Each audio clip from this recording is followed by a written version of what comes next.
તમે 4 પાઠ ભણી ગયા છો। મિત્રો, તમે રેડિયોમાં સાંભળ્યું હશે, ન્યૂઝપેપરમાં વાંચ્યું હશે અને ટીવીમાં સાંભળ્યું હશે કે ભાઈ અમુક જંગલમાં બહુ આગ લાગી છે, નદીઓમાં પૂર આવ્યું છે, તો કોઈક જગ્યાએ ભૂકંપ આવ્યો છે। તો આ બધું છે એ કુદરતી ઘટના છે, પ્રાકૃતિક ઘટના છે। તો આવો જ એક પાઠ છે પ્રાકૃતિક પ્રકોપો। તો આજે આપણે 5મો પાઠ પ્રાકૃતિક પ્રકોપો વિશે અભ્યાસ કરીશું। 12મી માર્ચ 2011ના રોજ કૃષ્ણાએ વર્તમાનપત્રમાં સુનામી હોનારતના ચિત્રો જોયા। તેણે શાળામાં જઈ વર્ગ શિક્ષકને પૂછ્યું, સર, પેપરમાં સુનામી હોનારતની વિગત આવી છે, આ સુનામી એટલે શું? કેવી રીતે સર્જાતી હશે? સરે કહ્યું, પ્રાકૃતિક પ્રકોપના 2 પ્રકાર હોય છે। પૃથ્વીના આંતરિક ફેરફારના કારણે ભૂકંપ, જ્વાળામુખી અને સુનામી સર્જાય છે, જ્યારે બાહ્ય ફેરફારના કારણે પૂર, અનાવૃષ્ટિ, વાવાઝોડું અને દાવાનળ થાય છે। મિત્રો, આમાં જેટલા પ્રકારો આપ્યા છે એ બધા પ્રકારો આપણે અંદર ભણવાના છે। એમાં સૌથી પહેલાં આપણે જોઈએ ભૂકંપ, અર્થક્વેક। પૃથ્વીના પેટાળમાં થતા ઝડપી ભૂસંચલન અને દબાણને કારણે ભૂસપાટીનો અમુક નબળો ભાગ એકાએક વેગથી ધ્રુજી ઉઠે છે। આ આકસ્મિક ધ્રુજારીને ભૂકંપ કહે છે। ભૂકંપ ક્રિયાના ઉદ્ભવ સ્થળેથી ભૂકંપના મોજાં પેદા થાય છે, જેને ભૂકંપ કેન્દ્ર કહે છે। ભૂકંપ કેન્દ્ર પૃથ્વીના નીચેના ભાગમાં હોય છે। આ આંતરિક ભૂસંચલનને કારણે ભૂકંપ થાય છે। સમજીએ, ભૂકંપ, ભૂ એટલે પૃથ્વી અને કંપ એટલે ધ્રુજારી, એટલે કે પૃથ્વી છે, ધરતી છે એ ધ્રુજી ઉઠે છે એને આપણે ભૂકંપ કહીએ છીએ। તો કે પૃથ્વીના પેટાળમાં જે દબાણ થાય છે તેના લીધે શું થાય? તો કે ભૂમિ સપાટીનો નબળો ભાગ હોય તે એકાએક ધ્રુજી ઉઠે છે, તે ધ્રુજારીને આપણે ભૂકંપ કહીએ છીએ। તમે મિત્રો ચિત્રમાં જોઈ શકો છો કે જે મોટા મોટા મકાન છે તે પડી ગયા છે અને એનું સેન્ટર છે એને ભૂકંપ કેન્દ્ર કહે છે, જે અહીંયા દર્શાવેલું છે।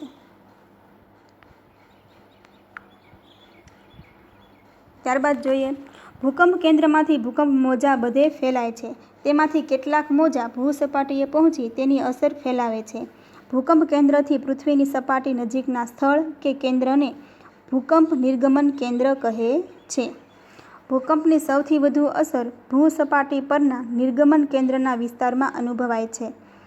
તેનાથી જેમ દૂરના સ્થળે જઈએ તેમ તેની અસર ઓછી થતી જાય છે। કોઈપણ પ્રદેશમાં થતા ભૂકંપની અસર ભૂકંપના વેગ ઉપર અવલંબે છે। ભૂકંપ આલેખક એટલે સિસ્મોગ્રાફ દ્વારા ભૂકંપનું ઉદ્ગમ સ્થાન અને વેગ એટલે તીવ્રતા જાણી શકાય છે। ભૂકંપ થવાના મુખ્ય 3 કારણો છે। પહેલું કારણ જ્વાળામુખીજન્ય ભૂકંપ, બીજું વિભંગજન્ય ભૂકંપ, ત્રીજું ભૂસંચલનજન્ય ભૂકંપ। સમજી લઈએ, ભૂકંપ કેન્દ્રમાંથી ભૂકંપ મોજા બધે ફેલાય છે। આ જે એનું કેન્દ્ર છે ત્યાંથી તમે જોઈ શકો છો કે એના જે મોજા છે એ બધી કોર ફેલાય છે। ધીમે ધીમે તો જ્યાં ભૂકંપ કેન્દ્ર હશે એની આજુબાજુ છે તે વધુ આપણને ધ્રુજારી અનુભવાશે, પરંતુ જેમ જેમ એનાથી દૂર જતા જશું તેમ તેમ ભૂકંપ છે તે આપણે ધ્રુજારી છે તે ઓછી થતી જોવા મળશે। હવે આગળ જોઈએ,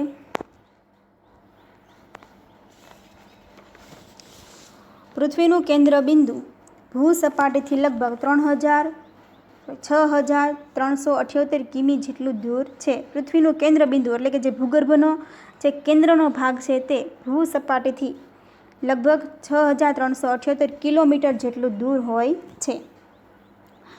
તમારે વિચાર કરવાનો છે, તમારા નજીકના વિસ્તારમાં ભૂકંપ આવે તો તમે કઈ રીતે બીજાને મદદ થશો, તમે બીજાને કઈ રીતે મદદરૂપ થશો એ તમારે વિચારવાનું છે। ત્યારબાદ મિત્રો આપણે જોઈએ જ્વાળામુખી, વોલ્કેનો। જ્વાળામુખી એટલે ભૂસપાટીના નબળા ખડક સ્તરોમાં પડેલી ફાટ કે છિદ્રનું નામ છે, જેમાં થઈને પેટાળનો ધગધગતો લાલચોળ મેગ્મા, વિવિધ કદ અને આકારના ખડક, રાખ, વરાળ અને અન્ય વાયુઓ ભૂસપાટી ઉપર ધસી આવે છે। તમે મિત્રો અહીં ચિત્રમાં જોઈ શકો છો કે જ્વાળામુખી અહીંયા ફાટેલો આપણને દેખાય છે।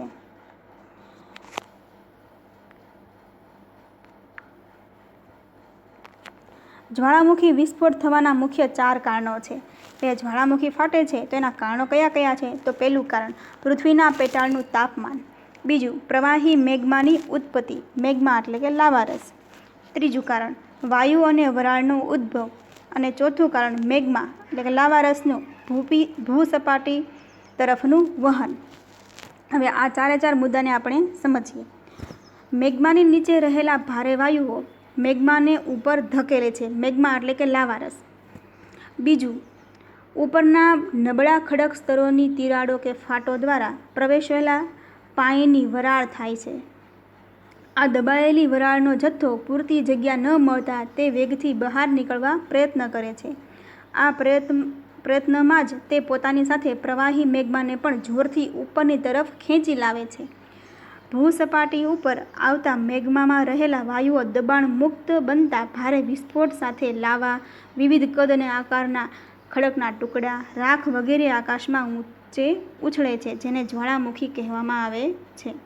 પછી બધા જ્વાળામુખીય પદાર્થો નીચે પડે છે અને તેનો શંકુ આકારનો ઢગ રચાય છે. જો વરાળ અને વાયુઓનું પ્રમાણ વધુ હોય અને ભૂસપાટી પર સાંકડું છિદ્ર હોય તો ભયંકર વિસ્ફોટ થાય છે. પરંતુ વરાળ અને વાયુઓનું પ્રમાણ ઓછું હોય અને ભૂસપાટીની લાંબી ફાટમાંથી પ્રસ્ફુટન થતું હોય તો લાવા ધીરે ધીરે શાંતિથી બહાર નીકળી પથરાય છે.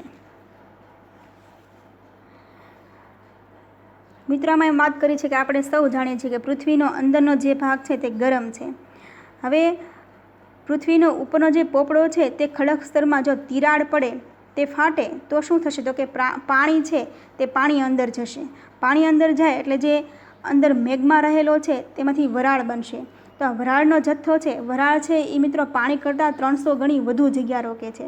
તો એને પૂરતી જગ્યા નહીં મળે. પૂરતી જગ્યા નહીં મળે આથી શું કરશે? તો કે તે દબાણયુક્ત બહાર આવવા માટે કોશિશ કરશે. તો એ બહાર ક્યાંથી નીકળશે? તો કે જમીનનો જે ખડક નબળો હશે ત્યાંથી તે બહાર આવવા પ્રયત્ન કરશે અને દબાણ મુક્ત બનતા તે વિસ્ફોટ સાથે ઉપર આવશે. તો એ લાવા છે તે એકલો નહીં આવે, પરંતુ વિવિધ આકારના ખડકના ટુકડા લાવશે, રાખ, પછી ઘણા બધા વાયુઓ, આ બધું સાથે લઈને આકાશમાં ઊંચે ઉછળે છે. અને આ આખી ઘટનાને જ્વાળામુખી કહેવામાં આવે છે.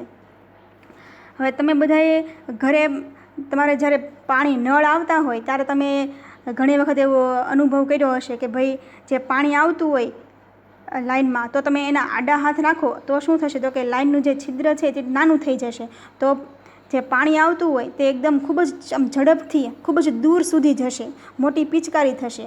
અને જ્યારે તમે હાથ લઈ લો છો ત્યારે શું? તો કે એ છિદ્ર છે એ મોટું થઈ જાય તો પાણી છે એ ધીરે ધીરે શાંતિથી બહાર વહી જાય છે, એટલે કે તે ધીમે ધીમે બહાર આવે છે. તો જ્વાળામુખીમાં પણ એવું જ છે.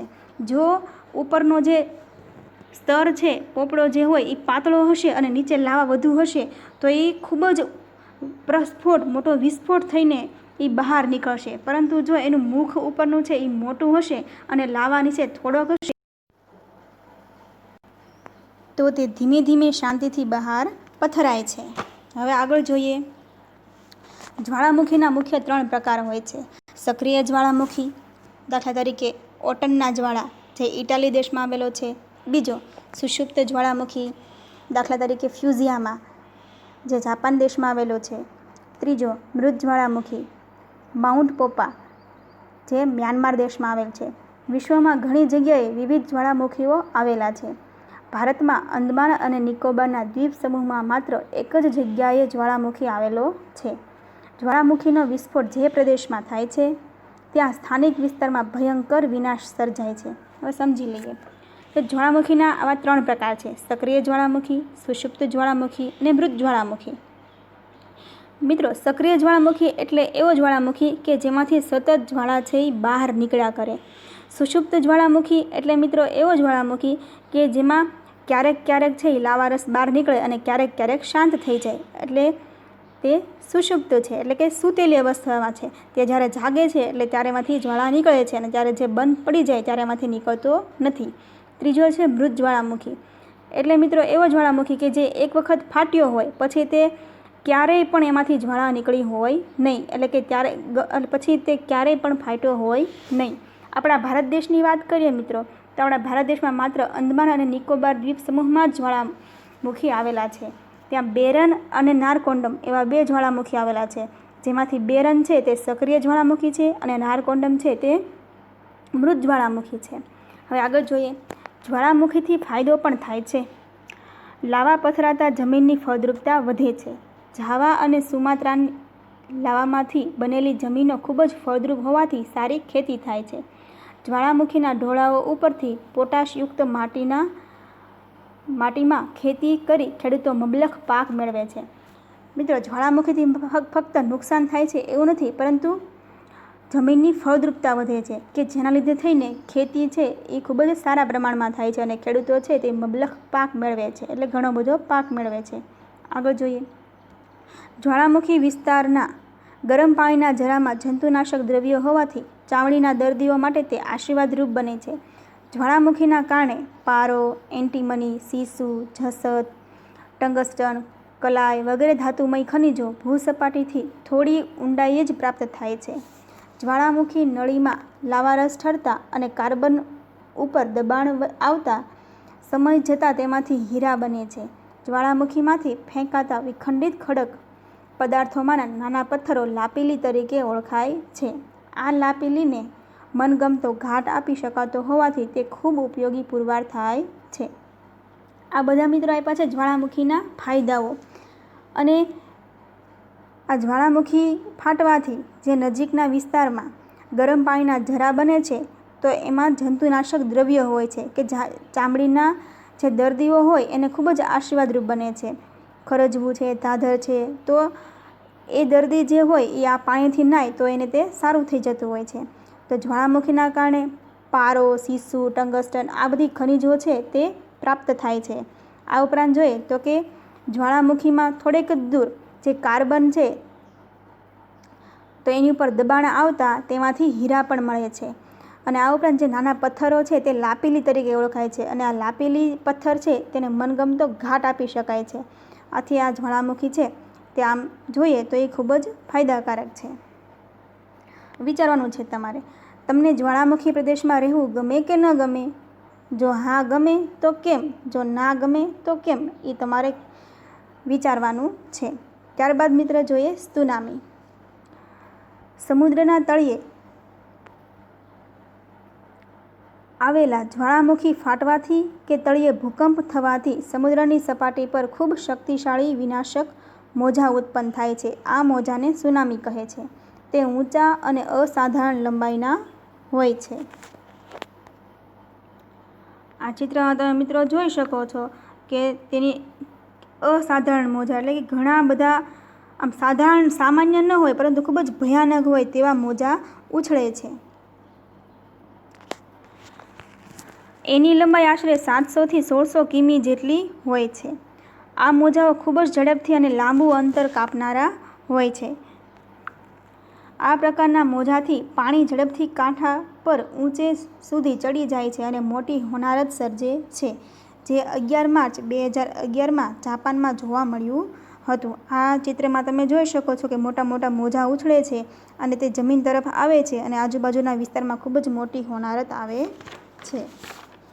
જાપાનમાં પણ આવી એક હોનારત 2011માં આવી હતી. ત્યારબાદ જોઈએ વંટોળ. હવે આ જે ત્સુનામી આવે છે તે કયા કયા કારણોસર આવે છે તેના વિશે જોઈએ.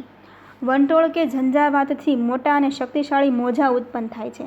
જો દરિયામાં વંટોળ થયું હોય તો એનાથી મોટા મોજાં ઉત્પન્ન થાય છે. તોફાન શમી ગયા પછી એનો આકાર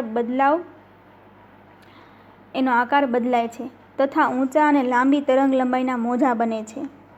સમુદ્રમાં તેઓ ઉછાળા રૂપે રહે છે અને ઉદ્ભવ સ્થાનથી દૂર હજારો કિમી સુધી ફેલાય છે.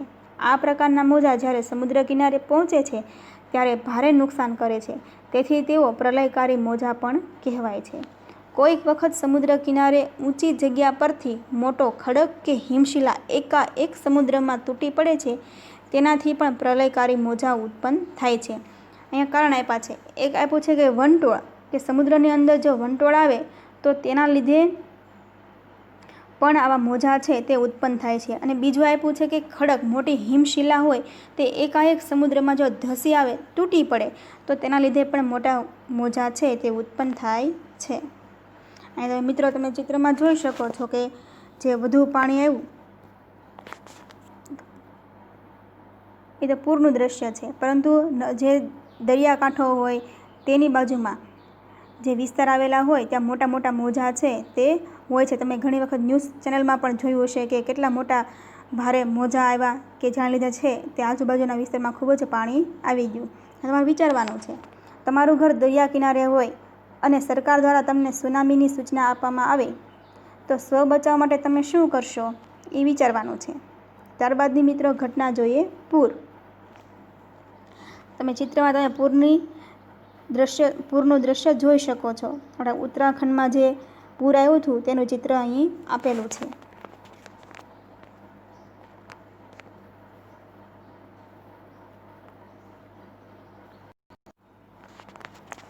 નદીમાં એકાએક આવતા ધસમસતા પાણીના પ્રવાહને પૂર કહે છે.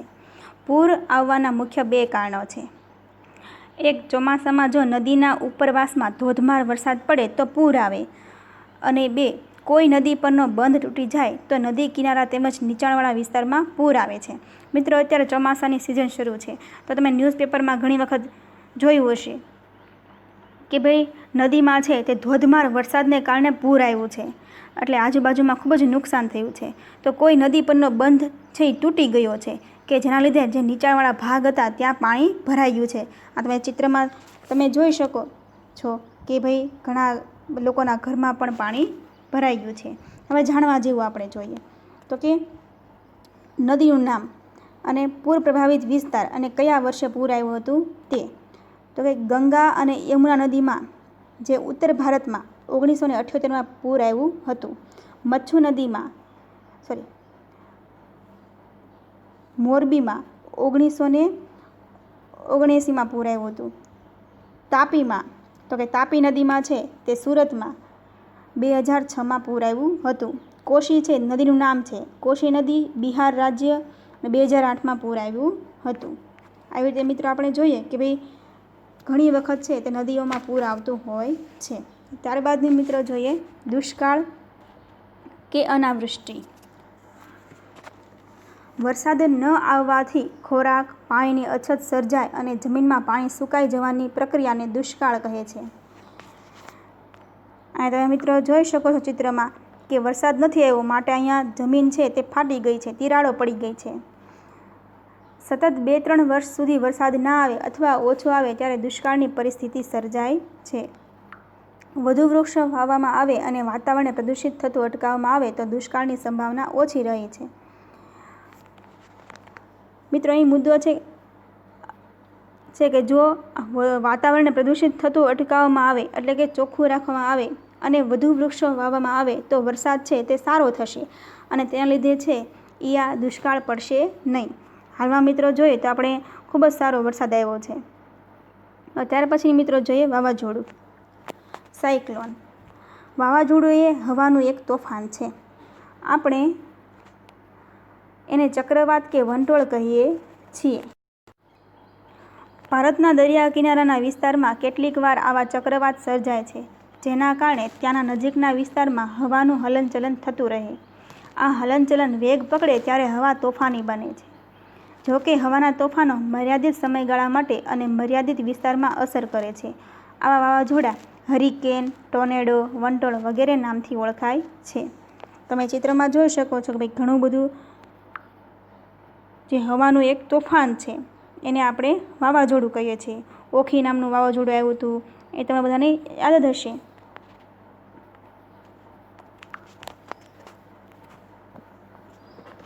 ત્યારબાદ મિત્રો આપણે જોઈએ દાવાનળ. એની પહેલાં તમારે વિચાર કરવાનો છે કે વાવાઝોડું ત્રાટકવાનું હોય ત્યારે સંદેશા વ્યવહારની સૂચના પ્રમાણે તમે શું કરશો.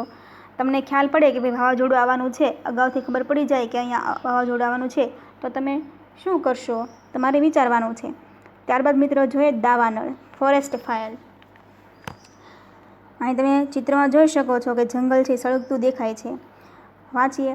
જંગલોમાં વૃક્ષોના પરસ્પર ઘર્ષણ અથવા આકાશમાંથી પડતી વીજળી થકી કે બીજા કોઈ કારણસર આગ લાગે છે જેને દાવાનળ કહે છે.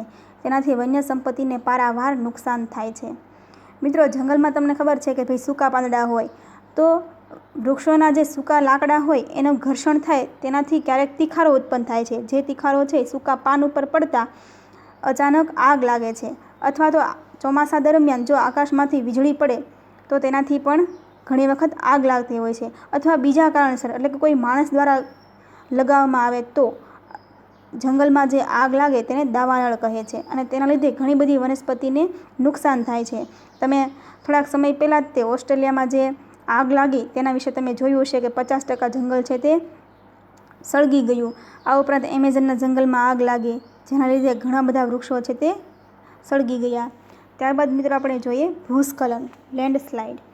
તમે મિત્રો ચિત્રમાં જોઈ શકો છો કે જમીનનો જે ભાગ છે તે ધસી ગયો છે.